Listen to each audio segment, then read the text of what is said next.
참 오늘 새벽은 어느 날보다도 이 사순절 기간에 가장 뜻깊은 날이 될 것 같습니다. 이 나라의 5,000년 역사에 한 페이지로 기록될 이 나라 정부의 윤석열 대통령 경영 선포를, 그것이 헌법 수호에 대통령 취임 시에 선서한 것에 합당한가?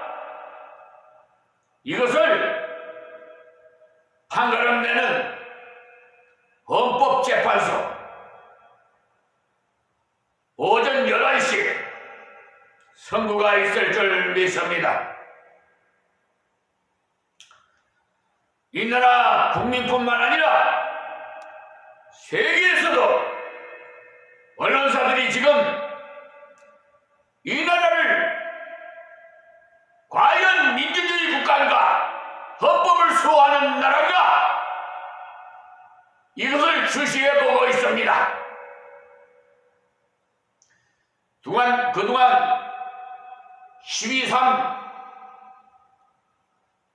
12월 3일 저녁 10시에 경령을 선포해서 오늘에 이르기까지 4월 4일 많은 국민들이 거리에 나와서 그 추위에 나라와 국민을 위해서 많이 부르짖고, 그런데도 아이러니하게 이게 어떻게 된 판이지? 찬성판이, 반대판이 이렇게 편가름이 됐어요. 골이 깊어졌어요. 하나가 돼도 이 나라가 앞으로 어떻게 될지도 모르는데, 이 조만한 땅덩어리에서 다시 또 예전 모양으로 신라나 백제로 갈라야 되는 게, 이 비천한 종은 그동안 국민들이 곳곳에서 찬반 구호를 외치면서 거리에 나와서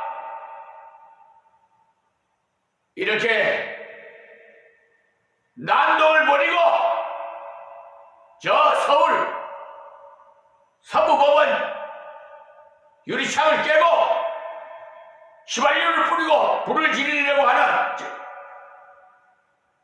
어쩌다가 거기에 불이 안 났지만은 사실은 위험한, 그리고 암흑의 판사 윤석열 대통령 서울구치소에 구속한 거에 판결한 그 법관을 아마 그 난동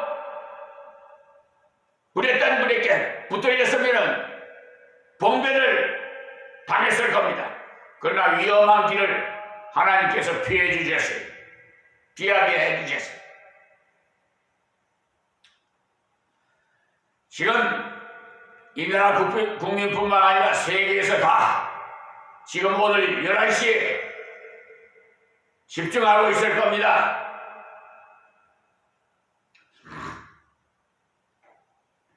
앞으로 이 나라가 민주주의 국가로서 그러기에 앞서서 하나님께서 다스리는 나라로서 발전하느냐 후퇴하느냐 갈림길에 있습니다. 한국교회가 부패하니까 사회적 부패, 모든 중추자 역할을 해야 할 사법부가 대법원, 대법관, 서경관이, 김선수, 노태하, 오경비, 또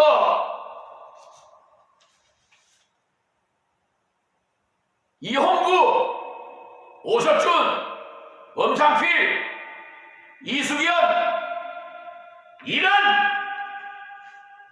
불의한 법까지, 대법관이라고 대법원장을 비롯해서 대법원에는 14명이에요. 그런데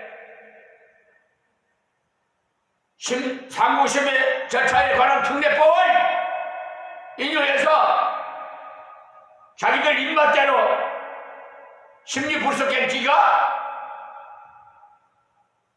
그래서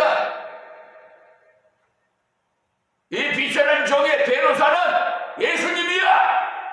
어디 감히 말이야.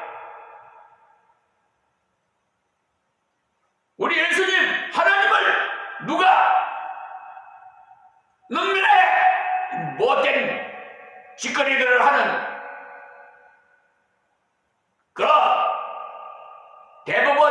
대법원장을 비롯해서 14명이야 인원이.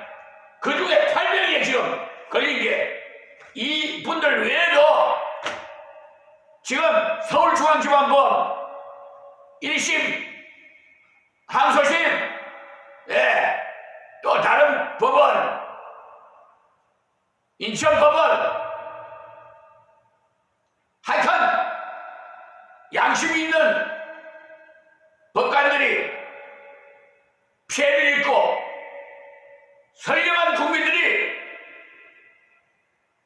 그런 암존재 같은 불의한 법관들 때문에 억울하게 농명을 억울해서 극단적인 길을 택해서 수년 전에 저 대법원 계단에서 70대 노인 제가 아는 사람이 극단적인 길로 자살했어요. 또 양심이 있는 검사는 서초동 그 건물 옥상에서 뛰어내려서 투신 자살했어요. OECD 국가 중에서 가장 자살률이 높은 나라가 이 대한민국이에요. 수치스러운 일. 왜 그러겠어요? 법에 호소할 때는 억울하니까 최후로 법원에다 호소를 하는데, 이거 말이야, 자기들 입맛대로 헌법 103조를 아주 그냥 위반하고 국가공무원법 56조를 위반하면서 하여튼 흙을 백으로 백을 흙으로 자기들 임의대로 정관예우로 저 법무법인 유한 로고스, 그건 헬라 말인데 우리나라 말로는 하나님 말씀이, 그 하나님 이름을 간판을 걸어놓은 그 법무법인 유한 로고스 소속인 백현기 변호사는 감리교 목사고 감리교 임시총회까지 했던 자예요. 그런 자가 그 사무실이 테헤란에 있어. 아니, 당회가 대한예수교 장로회 합동총회 당회가 21당회가 돼야 노회가 조직이 되는데 20당회로 속여가지고 올려놓은 것을, 그걸 이렇게 검열을 하지 않고 말이야, 그냥 형식적으로 노예 조직을 인정을 해. 그래서 불의한 총회와 노예를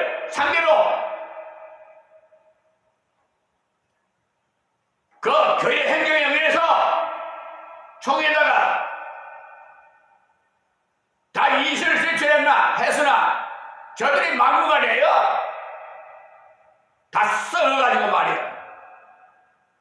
그래서 사법부에다가 법원에다가 소송을 하기 시작했는데 벌써 15년이 넘었어요.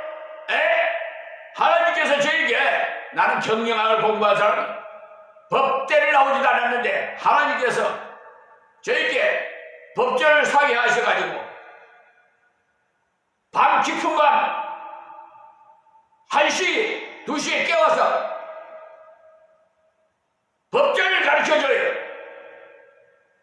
그래서 사건마다 팩트를 해주셔서 그 수천 수백에 되는 법조문과 판결문, 판례, 또 특례법 등등 정말 수만 수천, 굉장히 많습니다. 그걸 다 어떻게 머릿속에 익혔어요? 그런데 꼭 핵심적인 것만 팩트를 해서 저에게 감동을 주셔서 문서를 작성하게. 지금 말이에요. 판결 정정 민사소송법 211조에 의해서 신청한 것을 세상에 그대로 작년 10월 15일 날 접수를 했는데요. 이홍무, 오석준, 엄상필, 이수연 이분들은 세상에 내가 재심 청구도 안 했는데 이걸 내가 그 사무실에다가 전화를 거니까 그 사무관이 받아서 내가 얘기를 했어요. 왜 이렇게 판결 경정 신청을 해놨는데 왜 처리를 안 하느냐 그랬더니 이상한 소리를 해서 하면서 나중에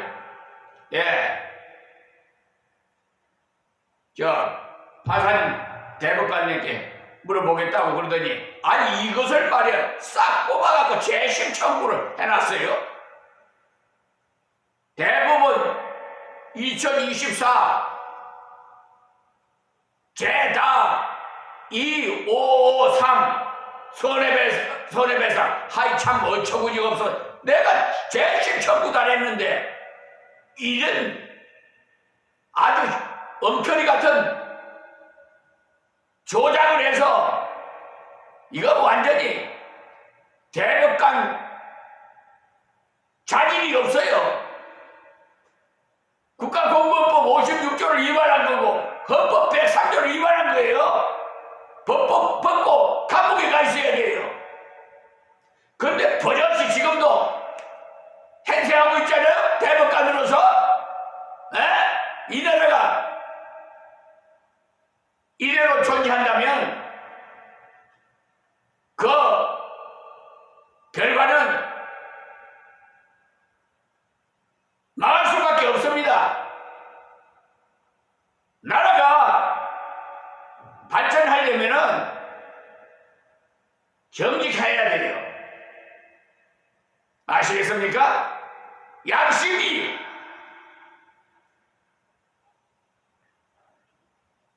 발라야 돼요. 이게 말이야 지금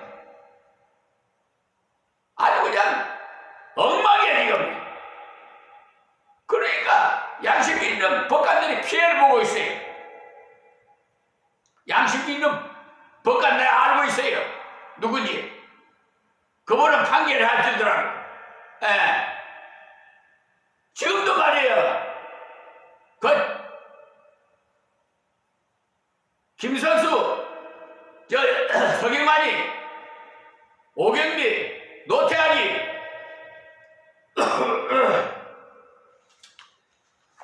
그분들 상대로 손해배상을 청구를 했는데 그것은 뭐냐? 국가공무원이요? 잘못했으면 헌법 제29조에 의해서 손해배상을 청구하게 돼 있어요. 그리고 또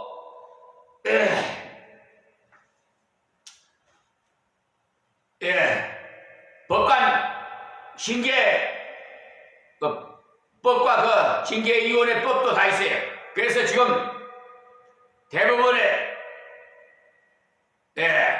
접수시켜 놨는데 그것이 6개월 기간이 그래요. 좀 두고 볼 참입니다.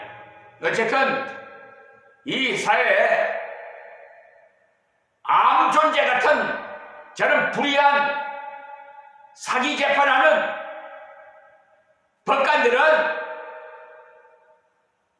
판결하고 처분하는 판검사들은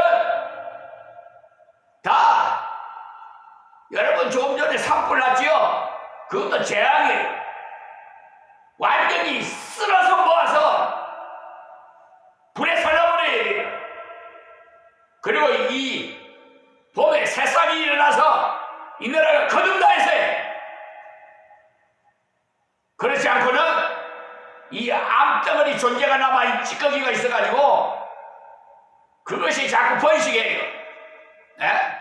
이제 새로운 법관들이 임명을 받으면은 선배 법관들의 그 조정을 안 받을 수가 없어요. 물이 들어. 저 대구 지방검찰청에 임은혁 검사 같은 분은 정말 존경해요. 저런 검사가 있어야 해요. 윤석열 대통령은 박근혜 대통령 당시에 하청이 돼갖고 지방으로 내려가 있었는 걸 문재인 대통령이 끌어올려서 검찰총장까지 만들어서 그랬는데 지금 대통령 자리에 앉아가지고 그동안 한 일 뭐였어요? 외국 순방 다니면서 김건희 여사하고 다니면서 곳곳마다 다니면서 원자력 그 5달러 좀 따왔어요. 그 외에 뭘 했습니까? 부산 엑스포 그것도 아시안 그것도 돈만 낭비하고 그냥 다 무산돼버리고 지금 청와대로 들어가지 않고 용산으로 가는 바람에 국가 혈세 얼마나 낭비했어요? 근데 박조준 목사라는 원로 목사는 아주 칭찬하더라고. 하여간 어처구니 없어서. 그리고 김진홍 목사는 원로 목사는 또 예배 드립니다고 하면서 내가 그 동영상을 봤는데 윤석열 대통령 국민의 펌으로 돌아오게 해달라고 이런 식으로 하는데 이것은 하나님의 뜻이 아닙니다. 반하는 행위를 하는 거예요. 국민의 혈세를 낭비해서 얼마나 청칼을 들고 무장한 군인이 국회에 누리창을 깨고 들어가서 인원을 끌어내라. 이런 증입증이 다 돼 있고 내란죄 다. 그리고 또 중앙선거위원회도 여러분 정말 상상도 하기 싫어요.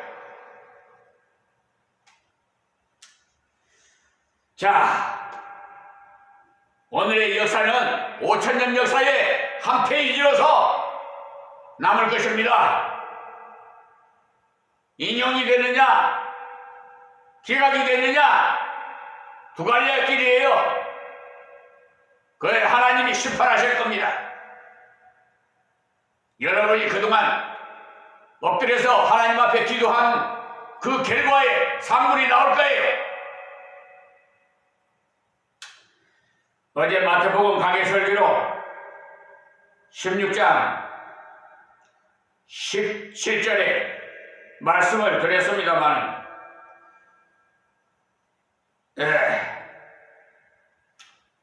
거기 보면은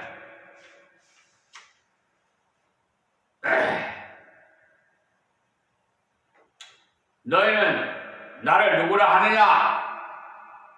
그리고 하니까 16절에 베드로가 저는 그리스도이요 살아계신 하나님의 아들이시니다라고 말했어요. 자, 그래서 고린도전서 12장 3절에 보면은 또 성령으로 아니하고는 누구든지 예수를 주리라 할 수 없느니라고 했어요. 주라고 할 수 없다 이 말이에요. 성령이 가르쳐 주시기 때문에. 그러므로 우리가 전도해서 어떤 사람이 예수를 믿었을 때 내가 믿게 했다는 그런 말은 하면 안 됩니다. 그런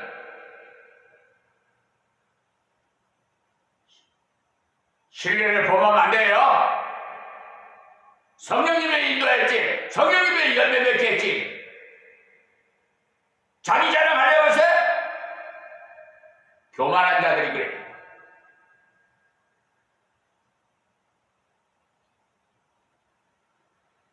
단지 우리는 부족한 나를 통해서 그렇게 믿게 하신 참으로 감격스럽다는 그것을 알아야 돼.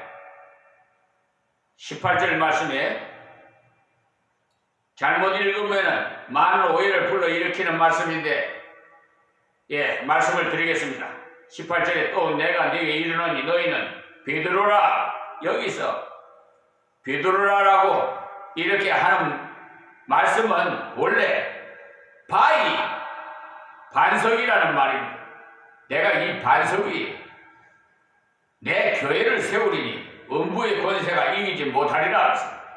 여기에 이 말씀이 바로 천주교가 로마 교양권의 근거로 제시하는 성경 구절입니다. 그들은 주장하기를 예수님께서 이 반석 위에 교회를 세운다고 하셨으니까 이 반석은 곧 베드로이다. 그러므로 베드로 위에 교회를 세우신 것이다. 그래서 그리스도께서 베드로에게 시옥의 권세를 이기고 세상 교회를 다스릴 권한을 부여했다. 그러면 베드로가 누구냐? 바로 초대 로마 교황이 베드로고, 따라서 로마 교황은 베드로의 후계자이다. 이런 괴배를 늘어놓는데 성경 어디에 베드로가 로마 교황을 한 적이 있습니까, 여러분? 그러니까 많이 소경을 따라가고 있어요. 귀가 있어도 제대로 듣지도 못하고, 눈이 있어도 제대로 보지도 못하고, 입이 있어도 바른 말은 못하고.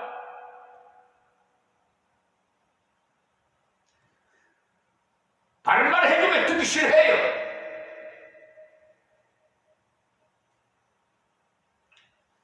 베드로는 전통적인 유대인으로서 외국어도 제대로 배운 적이 없는 사람이 어떻게 로마에서 교황을 했겠느냐 말입니다.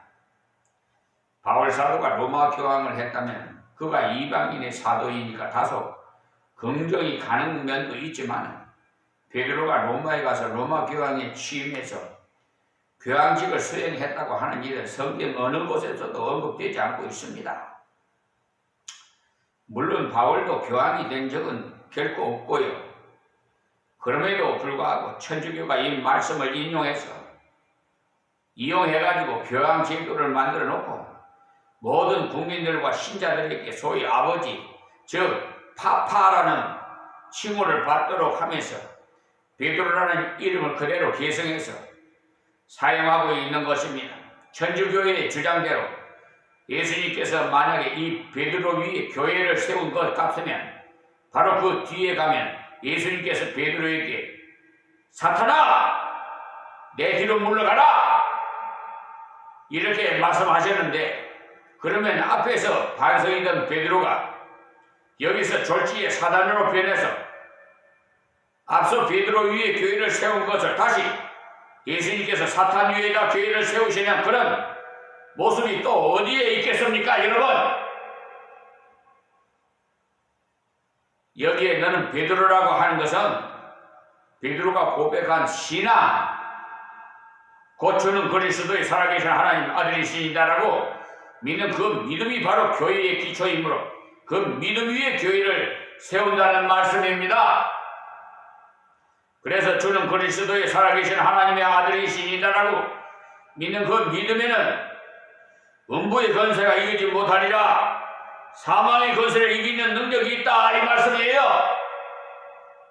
그러니까 이것은 베드로라는 한 인간이 기초를 두지 않는다는 확실한 증거가 뒤에 예수님께서 제자들에게 자기가 십자가의 죽음을 당한 것을 비로소 가르쳐 주실 때 베드로가 예수님을 붙들고는 주여 그리 마옵소서, 이 일이 결코 주에게 미치지 아니하리이다, 이렇게 말하자 예수님께서 베드로에게 뭐라고 말씀하셨는고 하면, 사탄아 내 뒤로 물러가라, 넌 나를 넘어지게 하는 자로다, 이렇게 책망하신 것을 보시면 베드로 위에 교회를 세운다는 말은 전혀 성립되지 않는 것을 알 수가 있습니다. 똑바로 내리시마십시오. 19절에 내가 천국 열쇠를 내게 주리니 내가 땅에서 무엇이든지 매면 하늘에서 매일 것이요 내가 땅에서 무엇이든지 풀면 하늘에서도 풀리리라 하시고, 여기에 이 말씀을 근거로 해서 천주교가 로마 교회의 그 면제권을 만들었을 때 돈으로 죄에 대한 보상을 대신한 소위 면제부라는 속죄표를 신자들에게 판매했던 것입니다.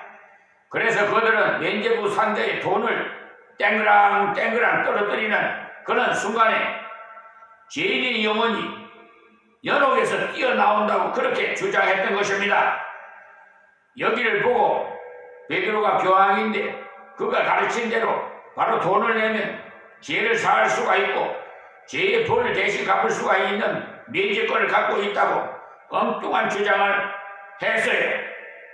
여기 내가 천국 열쇠를 내게 주리니 내가 땅 위에서 무엇이든지 매면 하늘에서도 맬 것이요 내가 땅에서 무엇이든지 풀면 하늘에서도 풀리라는 이 말씀은 이 신앙 고백의 복음을 전할 때 그 복음을 받아들이는 사람은 천국문을 열을 것이고 그 복음을 거절하는 사람은 천국문을 닫아버리는 것이라, 이 말씀입니다. 그러니 신앙을 받아들이는 자와 신앙을 거절하는 자에게 일어나는 현상을 말해주는 것인데, 그러니까 교회가 바로 그 권세를 가지고 있다, 이 말씀이. 왜냐하면 그 신앙 고백의 복음을 교회가 전하기 때문에. 여기 교회가 천국문을 열고 닫는 열쇠를 가졌다는 것은 교회가 이 복음을 바로 전하는 동안에 한해서만 이 말씀이 적용되는 것이지, 무슨 십자가만 달아놓고 교회와 행태가 갇혔다고 해가지고 이 말씀이 다 적용되는 것은 아닙니다. 십자가도 붙였다고 교회라고 여러분 찾아가면, 잘못된 교회에 찾아가면 거기서 빠져나올 수 없어요. 사이비 종교들 이란이든지 또 우리 교회 앞에는 천주교가 바로 있어요. 앞에 주일날 보면요, 하여튼 천주교에 들어가시는 천주교 신앙생활 하시는 분이 많아요. 참 그래서 내가 마음이 너무 아픕니다. 저분들은 하나님을 믿는다고 저렇게 열심히 천주교를 다니는데 과연 하나님의 앞에 섰을 때 정말 천국문을 들어갈 설 수 있을까? 불법을 행한 자에 나는 모른다 이러면 어떻게 할까? 그래서 제가 마음이 아픕니다. 어떡합니까? 가르쳐줘도 오히려 다른 교단을 그저 뭐 시기하느냐 하는 그런 식으로 말씀하시는 분들이 있는데 저는 그런 거 아니에요. 바르게만 가르쳐 드리는 것 뿐이지. 아유 오고 우리 교회로 와라 잠깐 나는 오시는 분을 환영하고 가시는 분도 붙잡지 않아요. 저는 교인 수를 보지 않아요. 하나님만 보지. 교인 수를 본다면 여기서 있을 수가 없어요. 사람을 보면 하나님만 바라보니까 여기서 25년 동안이나 심호하고 있죠. 여기 교인이 많아서 사실은 등록된 교인은 100여 명이 넘어요. 그런데도 참석하는 인원은 다 환자들이고 요양원이고 어디 병원에 있고 누워서 거동이 불편하고 하니까 참석하는 인원이 거의 없다 싶어요. 없어도 예배를 받으실 분은 우리 아버지 하나님 아니에요? 내가 교인들에게 예배 드리는 거예요? 아니잖아요. 지금 천사가